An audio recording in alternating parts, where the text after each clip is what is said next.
26/3/1970 महारथीपन के गुण और कर्तव्य।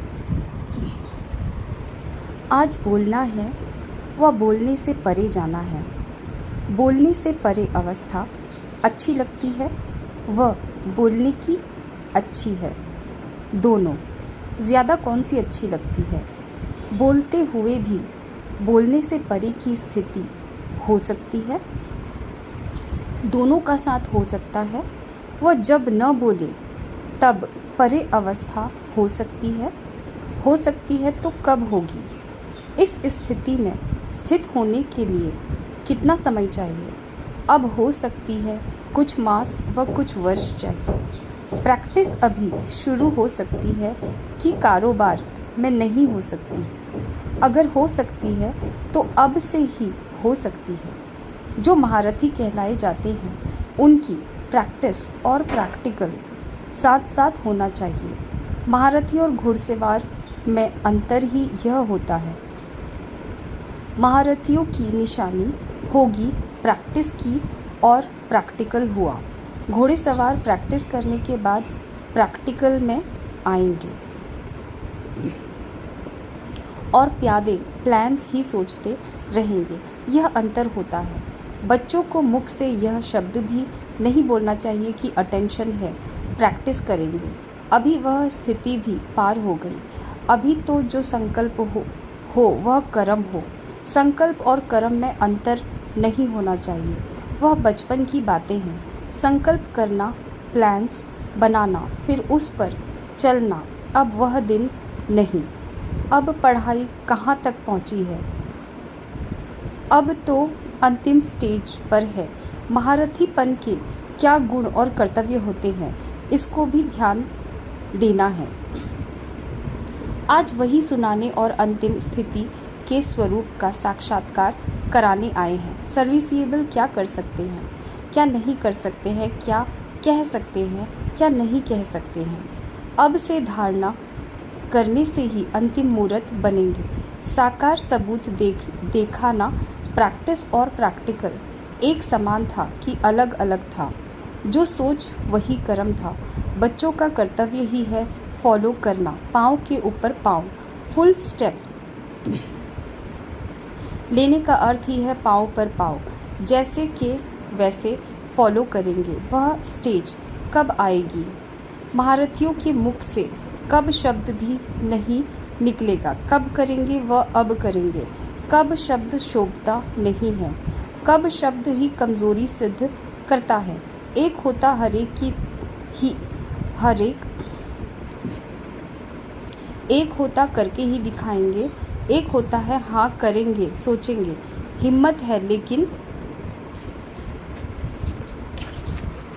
फेथ नहीं। फेथफुल के बोल ऐसे नहीं होते। फेथफुल का अर्थ ही है निश्चय बुद्धि। मन वचन कर्म हर बात में निश्चय बुद्धि। सिर्फ ज्ञान और बाप का परिचय, इतने तक निश्चय बुद्धि नहीं, लेकिन उनका संकल्प भी निश्चय बुद्धि। वाणी में भी निश्चय। कभी भी कोई बोल हिम्मतहीन का नहीं। उसको कहा जाता है महारथी। महारथी का अर्थ ही है महान। आपस में क्या क्या प्लान बनाया है? ऐसा प्लान बनाया जो इस प्लान से नई दुनिया का प्लान प्रैक्टिकल में हो जाए। नई दुनिया का प्लान प्रैक्टिकल में आना अर्थात पुरानी दुनिया की कोई भी बात फिर से प्रैक्टिकल में न आए। सब लोग कहते हैं, फिर कोई मन में कहते हैं, कोई मुख से कहते हैं कि प्लान्स तो बहुत बनते हैं, अब प्रैक्टिकल में देखो।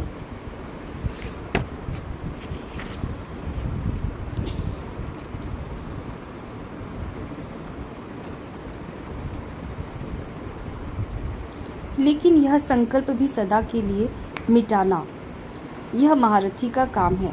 सभी की नज़र अभी मधुबन में विशेष मुख्य रत्नों पर है, तो उस नज़र में ऐसे दिखाना है जो उनकी नज़र आप लोगों की बदली हुई नज़रों को ही देखे। तो अब वह पुरानी नज़र नहीं, पुरानी वृत्ति नहीं, तब अंतिम नगाड़ा बजेगा। यह संगठन कॉमन नहीं है, यह संगठन कमाल का है। इस संगठन से ऐसा स्वरूप बनकर निकलना है जो सभी को साक्षात बाप दादा के ही बोल महसूस हो, बाप दादा के संस्कार सभी के संस्कारों में देखने में आए। अपने संस्कार नहीं, सभी संस्कारों को मिटाकर कौन से संस्कार भरने हैं बाप दादा के, तो सभी को साक्षात्कार हो कि यह साक्षात बाप दादा बनकर ही निकले हैं, ऐसा सभी को कराना है। कोई भी पुराना संकल्प व संस्कार सामने आए ही नहीं। पहले यह भेंट करो, यह बाप दादा के संस्कार हैं। अगर बाप दादा के संस्कार नहीं तो उन संस्कारों को टच भी नहीं करो। बुद्धि में संकल्प रूप से भी टच न हो। जैसे क्रिमिनल चीज़ को टच नहीं करते हो, वैसे ही अगर बाप दादा के समान संस्कार नहीं हैं तो उन संस्कारों को भी टच नहीं करना है। जैसे नियम रखते हो कि यह नहीं करना है, तो फिर भल क्या भी परिस्थिति आती है लेकिन वह आप नहीं करते हो, परिस्थिति का सामना करते हो क्योंकि लक्ष्य है यह करना है। वैसे ही जो अपने संस्कार बाप दादा के समान नहीं है उनको बिल्कुल टच करना नहीं है। ऐसे समझो देह और देह के संबंध, यह सीढ़ी तो चढ़ चुके हैं लेकिन अब बुद्धि में भी संस्कार इमर्ज न हो। जैसे संस्कार होंगे वैसा स्वरूप होगा। किसके संस्कार सरल मधुर होते हैं तो वह संस्कार स्वरूप में आते हैं। जब संस्कार बाप दादा के समान बन जाएंगे तो बाप दादा के स्वरूप सभी को देखने आएंगे। जैसे बाप दादा वैसे हूबहू वही गुण, वही कर्तव्य, वे ही बोल, वे ही संकल्प होने चाहिए। फिर सभी के मुख से निकलेगा यह तो वही लगते हैं। सूरत अलग होगी, सीरत वही होगी, लेकिन सूरत में सीरत आनी चाहिए। अब बाप दादा बच्चों से यही उम्मीद रखते हैं। सभी है ही स्नेही सफलता के सितारे, पुरुषार्थी सितारे। सर्विसिएबल बच्चों का पुरुषार्थ सफलता सहित होता है। निमित्त पुरुषार्थ करेंगे लेकिन सफलता है ही है। अब समझा क्या करना है। जो सोचेंगे, जो कहेंगे वही करेंगे। जब ऐसे शब्द सुनते हैं कि सोचेंगे, देखेंगे, विचार तो ऐसा है, तो हंसते हैं। अब तक यह क्यों? अब यह बातें ऐसी लगती हैं जैसे बुजुर्ग होने बाद कोई गुड्डियों का खेल करे तो क्या लगता है। तो बाप दादा भी मुस्कुराते हैं। बुजुर्ग होते भी कभी कभी बचपन का खेल करने में लग जाते हैं। गुड्डियों का खेल क्या होता है मालूम है? सारी जीवन उनकी बना देते हैं, छोटे से बड़ा करते, फिर स्वयंवर करते। वैसे बच्चे भी कई बातों की, संकल्पों की रचना करते हैं, फिर उनकी पालना करते हैं, फिर उनको बड़ा करते हैं, फिर उनसे खुद ही तंग होते हैं। तो यह गुड्डियों का खेल नहीं हुआ? खुद ही अपने से आश्चर्य भी खाते हैं। अब ऐसी रचना नहीं रचनी है। बाप दादा व्यर्थ रचना नहीं रचते हैं और बच्चे फिर व्यर्थ रचना रचकर फिर उनसे हटने और मिटने का पुरुषार्थ करते हैं। इसलिए ऐसी रचना नहीं रचनी है।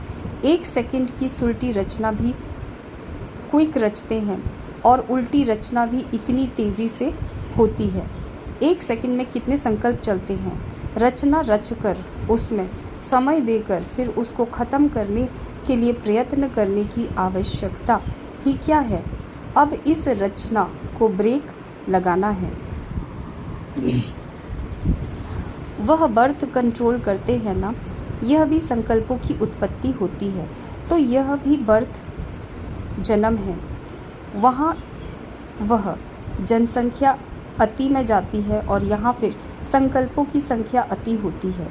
अब इसको कंट्रोल करना है। पुरुषार्थ की कमज़ोरी के कारण संकल्पों की रचना होती है। इसलिए अब इनको नाम निशान से ख़त्म कर देना है। पुरानी बातें, पुराने संस्कार, ऐसे अनुभव हो जैसे कि ना मालूम कब की पुरानी बात है। ऐसे नाम निशान ख़त्म हो जाए। अब भाषा बदलनी है। कई ऐसे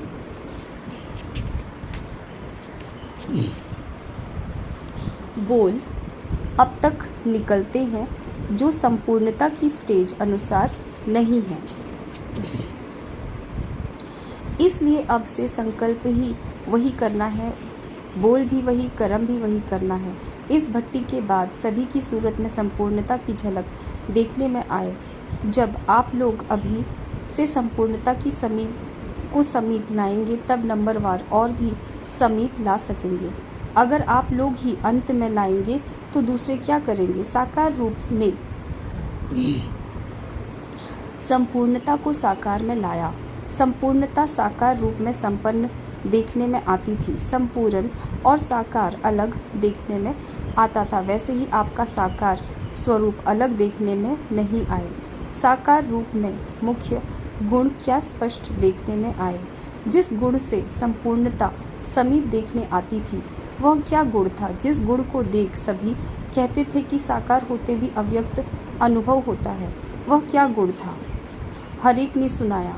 सभी बातों का रहस्य तो एक ही है, लेकिन इस स्थिति को कहा जाता है उपराम, अपने देह से भी उपराम। उपराम और दृष्टा जो साक्षी बनते हैं, उनका ही दृष्टांत देने में आता है। तो साक्षी दृष्टा का सबूत और दृष्टांत के रूप में सामने रखना है।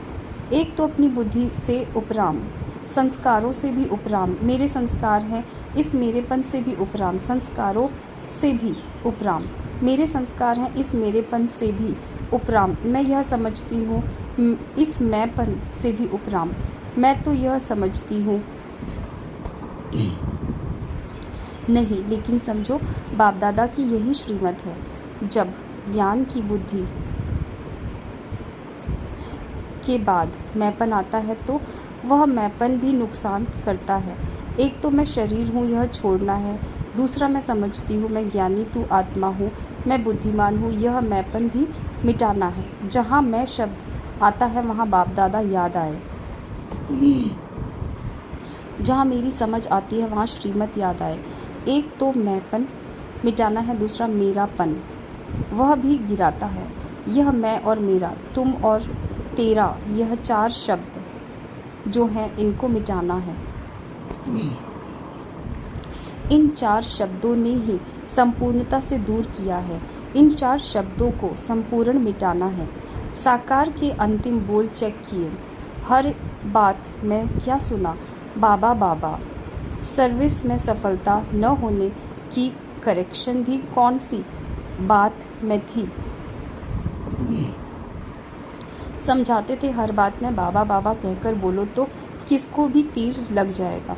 जब बाबा याद आता तो मैं मेरा, तू तेरा खत्म हो जाता है। फिर क्या अवस्था हो जाएगी? सभी बातें प्लेन हो जाएंगी। फिर प्लेन याद में ठहर सकेंगे। अभी बिंदी रूप में स्थित होने में मेहनत लगती है ना? क्यों? सारा दिन की स्थिति प्लेन न होने कारण प्लेन याद ठहरती नहीं। कहाँ न कहाँ मैंपन, मेरापन, तू तेरा आ जाता है। शुरू में सुनाया था ना कि सोने की जंजीर भी कम नहीं है, वह जंजीर अपने तरफ खींचती है।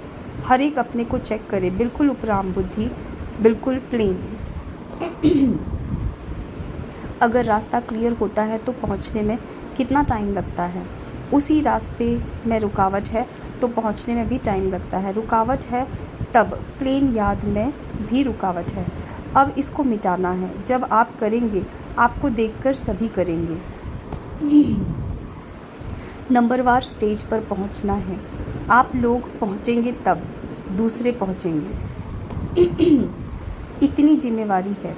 संकल्प में, वाणी में, कर्म में व संबंध में व सर्विस में अगर कोई भी हद रह जाती है तो वह बाउंड्रीज जो है वह बॉन्डेज में बांध देती है।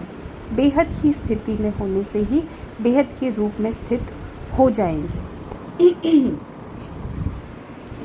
अब जो कुछ खाद है उनको मिटाना है।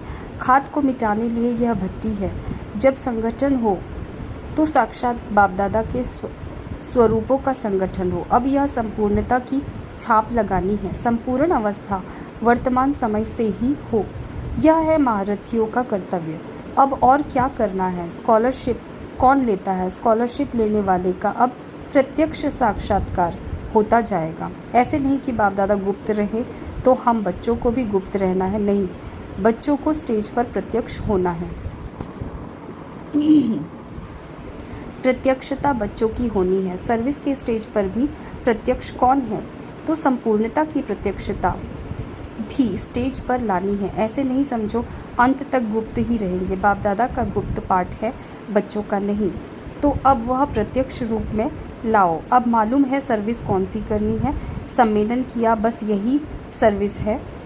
इनके साथ साथ और श्रेष्ठ सर्विस कौन सी करनी है? अब मुख्य सर्विस है ही अपनी वृत्ति और दृष्टि को पलटाना। यह जो गायन है नज़र से निहाल, तो दृष्टि और वृत्ति की सर्विस यह प्रैक्टिकल में लानी है। वाचा तो एक साधन है, लेकिन कोई को संपूर्ण स्नेह और संबंध में लाना, उसके लिए वृत्ति और दृष्टि को की सर्विस हो। यह सर्विस एक स्थान पर बैठे हुए एक सेकंड में अनेकों की कर सकते हैं। यह प्रत्यक्ष सबूत देखेंगे। जैसे शुरू में बाप दादा का साक्षात्कार घर बैठे हुआ ना, वैसे अब दूर बैठे आपकी पावरफुल वृत्ति ऐसा कार्य करेगी जो कोई हाथ से पकड़कर लाया जाता है। कैसा भी नास्तिक तमोगुणी बदला हुआ देखने में आएगा। अब यह सर्विस करनी है, लेकिन यह सर्विस सफलता को तब पाएगी जब वृत्ति और बातों में क्लियर होगी। जिम्मेवारी तो हर एक अपनी समझते ही है। हर एक को अपनी सर्विस होते हुए भी यज्ञ की जिम्मेवारी भी अपने सेंटर की जिम्मेवारी के समान ही समझना है। खुद ऑफर करना है। वाणी के साथ साथ वृत्ति और दृष्टि में इतनी ताकत है जो किसके संस्कारों को बहुत कम समय में बदल सकते हो। वाणी के साथ वृत्ति और दृष्टि नहीं मिलती तो सफलता होती ही नहीं। मुख्य यह सर्विस है। अभी से ही बेहद की सर्विस पर बेहद की आत्माओं को आकर्षित करना है।